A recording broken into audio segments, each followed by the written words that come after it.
प्राचीन काल में एक सेठ जी के 7 पुत्र थे। सातों के विवाह हो चुके थे।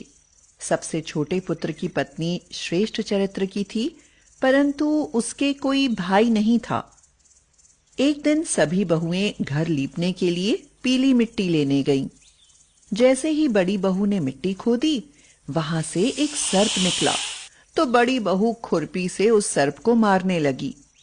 यह देखकर छोटी बहू ने उसे रोकते हुए कहा, मत मारो इसे, यह बेचारा निरपराध है।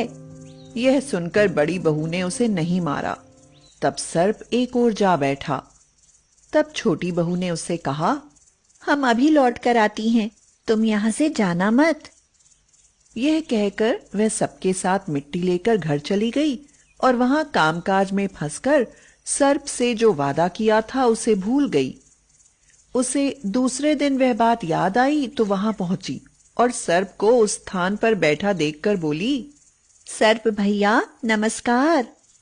तो भैया कह चुकी है, इसलिए तुझे छोड़ देता हूँ, नहीं तो झूठी बात कहने के कारण तुझे अभी डस लेता।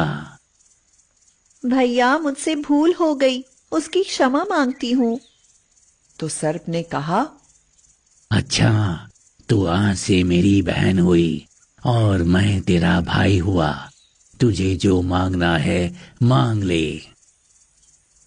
छोटी बहू ने उससे बोला, भैया मेरा कोई नहीं है, अच्छा हुआ जो तू मेरा भाई बन गया। कुछ दिन व्यतीत होने पर वह सर्प मनुष्य का रूप रखकर उसके घर आया और बोला, मेरी बहन को भेज दो। बड़ी बहू ने हैरानी से कहा, इसके तो कोई भाई नहीं था। मैं दूर के रिश्ते में इसका भाई हूँ, बचपन में ही बाहर चला गया था। उसके विश्वास दिलाने पर घर के लोगों ने छोटी को उसके साथ भेज दिया।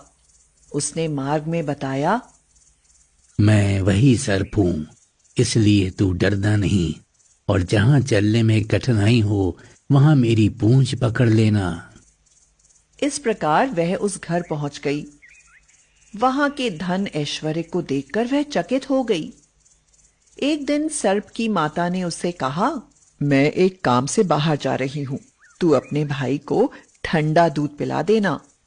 उसे यह बात ध्यान न रही और उसने गलती से गर्म दूध पिला दिया, जिससे सर्प का मुंह बुरी तरह जल गया। यह देखकर सर्प की माता बहुत क्रोधित हुई, परंतु सर्प के समझाने पर वह शांत हो गई। तब सर्प ने कहा, बहन को अब उसके घर भेज देना चाहिए। तब सर्प और उसके पिता ने उसे बहुत सा सोना, चांदी, जवाहरात, वस्त्र भूषण आदि देकर उसके घर पहुंचा दिया।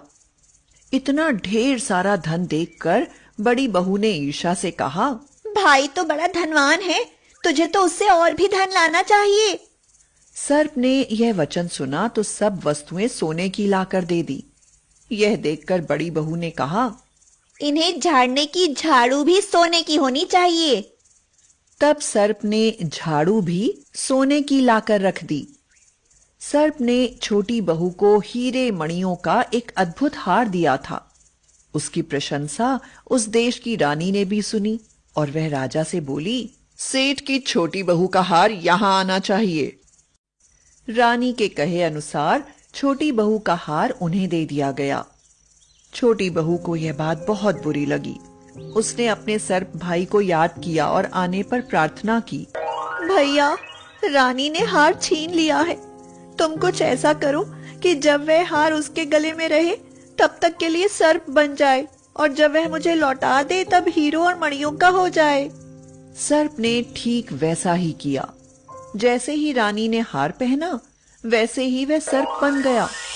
यह देखकर रानी चीख पड़ी और रोने लगी। यह देखकर राजा ने सेठ के पास खबर भेजी, छोटी बहू को तुरंत भेजो। सेठ जी स्वयं छोटी बहू को साथ लेकर उपस्थित हुए। राजा ने छोटी बहू से पूछा, तूने क्या जादू किया है? मैं तुझे दंड दूंगा।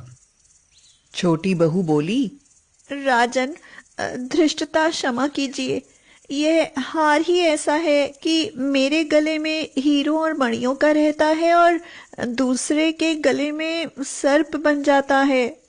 यह सुनकर राजा ने वह सर्प बना हार उसे देकर कहा, अभी पहन कर दिखाओ। छोटी बहू ने जैसे ही उसे पहना वैसे ही वह हीरो मणियों का हो गया। राजा बोले, ये देखकर मुझे विश्वास हो गया, मैं तुम्हें ये मुद्राएं भी देता हूं। छोटी बहू अपने हार और मुद्राओं सहित घर लौट आई। उसके धन को देखकर बड़ी बहू ने ईर्ष्या के कारण उसके पति को सिखाया, छोटी बहू के पास कहीं से धन आया है। यह सुनकर उसके पति ने अपनी पत्नी को बुलाकर कहा, ठीक ठीक बता कि ये धन तुझे कौन देता है। तब वह सर्प को याद करने लगी। उसी समय सर्प ने प्रकट होकर कहा, यदि मेरी धर्म बहन के आचरण पर संदेह प्रकट करेगा तो मैं उसे खा लूंगा। यह सुनकर छोटी बहू का पति बहुत प्रसन्न हुआ और उसने सर्प देवता का बड़ा सत्कार किया। उसी दिन से नाग पंचमी का त्योहार मनाया जाता है और स्त्रियां सर्प को भाई मानकर उसकी पूजा करती हैं।